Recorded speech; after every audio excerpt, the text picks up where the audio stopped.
अस्सलाम वालेकुम वीवर्स। कल हमारे घर में है कुंडे की नियाज, तो मैंने उसके लिए बनाई थी खीर। तो उसकी एक फुल प्रूफ आपको रेसिपी बताऊंगी, जिसको यूज़ करने के बाद आप डेफिनेटली आपकी जो खीर है वो बहुत ही लजीज बनेगी। और जब आप इसको ट्राई करें तो मुझे ज़रूर दुआ में याद रखें। चलिए स्टार्ट करते हैं। सबसे पहले मैंने राइस लिया है 1 किलो, और उसको मैंने भिगो कर उसे बॉयल कर लिया, उसे ग्राइंड करने लगा। हाफ मैंने ग्राइंड कर लिए थे और हाफ जो है वो मैंने ऐसे ही रख दिए, उसे मैंने हाथ से जो है वो मैश किया। मैं स्टेप बाय स्टेप आपको इसलिए बता रही हूँ ताकि कोई भी चीज़ जो है वो ख़राब ना हो और आप बिल्कुल ऐसे ही बनाएं जैसे मैं बता रही हूँ आपको। ये देखिए, ये मैंने हाफ ग्राइंड करके साइड पे कर लिए थे, हाफ जो है वो मैंने मैशर की हेल्प से जो है वो उसे मैश कर लिया। यहाँ पर देख सकते हैं आप, मैं इसे मैशर से जो है वो मैश कर रही हूँ। तकरीबन हाफ से भी कम जो है ना वो आपने रखने हैं, और यानी आप अच्छी तरह से इसे मैश करें, यानी इस तरह से दरदरा सा हो जाए। और बाकी के इंग्रेडिएंट्स में है, क्योंकि मैं 10 किलो की खीर बना रही थी तो मैंने 3 पैकेट लिए यहाँ पर मिल्क पैक क्रीम के। और आप देख सकते हैं खीर मिक्स लजीजा जो है उसके भी मैंने 3 पैकेट लिए हैं। दूध जो है वो आपने पहले से ही बॉईल करने के लिए रख देना। अब मैं 10 किलो की खीर के बना रही हूँ तो मैंने पहले ही बॉईल करने ही रख दिया। जब दूध बॉयल हो जाए तो उसके अंदर आपने ग्राइंड किए हुए राइस डाल देने हैं। पहले ग्राइंड किए हुए राइस डालने हैं और फिर उसे जो है अपने 7-7 चम्मच भी हिलाना है, कि अगर हम चम्मच नहीं हिलाते तो वो मोटे मोटे से अंदर बन जाएंगे और फिर उसे ना मिक्स करना बहुत मुश्किल हो जाता है। तो आपने इसे जैसे ही डालने के बाद आपने साथ ही चम्मच हिलाना है, चम्मच हिलाते जाना है और अच्छी तरह से मिक्स करते जाना है, ठीक है। अच्छा, ये रेसिपी जो है ये मेरी अपनी ही जो है वो समझें कि मेरी अपनी ईजाद की हुई है, क्योंकि मैंने पहले जब मैंने फर्स्ट टाइम बनाई थी खीर तो मेरी ख़राब हो गई थी, मतलब कि वो उस तरह से प्रॉपर नहीं बनी जैसे बननी चाहिए। के बाद 2 दफ़ा ख़राब होने के बाद आखिर मुझे समझ आई कि कैसे बनाते हैं खीर। जो जो चीज़ें मेरी ख़राब हुई थी मैंने उनको परफेक्ट किया। इसके अंदर देख सकते हैं, जैसे मैं चम्मच हिला रही हूँ, मैंने नीचे नहीं लगने दिया इसको। नीचे आप अगर लग भी जाए ना तो आपने बहुत ही लाइट हाथ से चम्मच हिलाना है, नीचे से जो है ना रगड़ना नहीं है। अगर आप रगड़ेंगे तो आपकी जो खीर है जो इसके बॉटम में लगी होगी वो सारी ऊपर, तो रगड़ के चम्मच मारने से ये होगा कि आपकी खीर सारी ख़राब हो जाएगी और जो टेस्ट है वो बिल्कुल ख़राब हो, जला हुआ टेस्ट आना शुरू हो जाएगा अगर आपने ज़ोर ज़ोर से चम्मच हिलाया। तो बिल्कुल लाइट हाथों से चम्मच हिलाना है और हर 5 मिनट बाद 10 मिनट बाद आपने हल्के हाथों से चम्मच हिलाते रहना है, बस इतना आपने, यानी कि तकरीबन आपने इसको 2 से 3 घंटे इसको चाहिए लाज़मी एक अच्छी खीर बनाने के लिए। अब आप देखें यहाँ पर ये मैंने स्टेप बाय स्टेप सारे स्टेप्स डाले हैं इसमें, एक भी स्टेप मैंने इसमें से स्किप नहीं।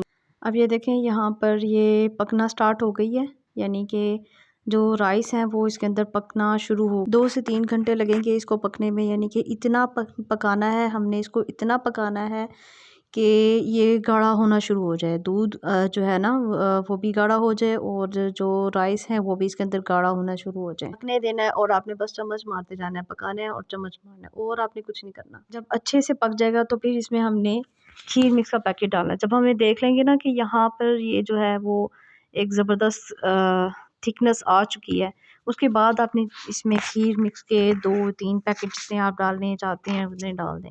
मैंने वैसे 3 पैकेट डाले थे ताकि थोड़ी सी और थिक हो जाए, और क्योंकि खीर मिक्स के अंदर ये होता है कि थोड़ी चीनी भी होती है और सूजी और इस तरह के थोड़े मेवे वगैरह होते हैं, वो मैंने इसमें डाल दी। उसे डालने के बाद फिर अगेन इसको पकाना है, यानी इतना पकाना है आपने हल्के हाथों से, इतना पकाना है कि ये थिक हो जाए। जब थिक होना स्टार्ट होगी, तकरीबन 20 से 25 मिनट या मैक्सिमम आधा घंटा आपने इसको पकाना है, और हल्के हाथों से, यानी कि हल्के हाथ से चम्मच मारना है। बहुत ज़्यादा, जैसे मैं आपको पहले ही बता चुकी हूँ कि आपने बहुत ज़्यादा बॉटम में रगड़ रगड़ के नहीं मारना चम्मच। अगर आपने नीचे से लगी हुई जो होगी खीर उसको आपने रगड़ के बाहर की तरफ निकालने की कोशिश की तो डेफिनेटली आपकी खीर के अंदर एक जला हुआ और बहुत ही बुरा सा टेस्ट आ जाएगा। आपने नीचे से बिल्कुल नहीं रगड़ना, ठीक है। तो आपने यहाँ पर इसे मैक्सिमम आधा घंटा आपने इसे और पकाना है, यानी इतना चम्मच मारना है और पकाते जाना है। अब मैक्सिमम आधा घंटा हो चुका है, उसके बाद मैंने इसमें चीनी डाली है। 5 किलो का पैकेट था चीनी का, जिसमें से मैक्सिमम हाफ़ केजी मैंने निकाल लिया है और मैक्सिमम 4.5 केजी मैंने इसमें चीनी डाली है 10 किलो की खीर के अंदर, ठीक है। आपने चीनी टेस्ट भी कर लेनी है क्योंकि खीर मिक्स के अंदर भी चीनी होती है, और इस वजह से आप अपने टेस्ट के अकॉर्डिंग डालेंगे चीनी। पहले आप थोड़ी सी डाल के देखिएगा, फिर उसके बाद अगर आपको लगे कहीं पे चीनी जो है वो कम है या ज़्यादा है तो आप वो अपने अकॉर्डिंग कर सकते हैं। कुछ लोग ज़्यादा चीनी पसंद करते हैं और कुछ लोग कम पसंद करते हैं, तो वो आप अपने अकॉर्डिंग डालिएगा, ठीक हो गया। यहाँ पे मैंने आंच बंद कर दी थी और फिर इसे थोड़ा सा ठंडा होने दिया। जैसे ही थोड़ा ठंडा होगा उसके बाद आपने मिल्क पैक क्रीम जो है वो आपने इसके अंदर ऐड कर देनी है। मैंने 2 पैकेट इसमें ऐड किए थे और एक पैकेट मैंने ऊपर से गार्निशिंग या जैसे डिज़ाइनिंग के लिए रख दी थी ऐसे। ये है कुछ डिज़ाइनिंग मैंने की है और कुछ मेरी सिस्टर ने की थी।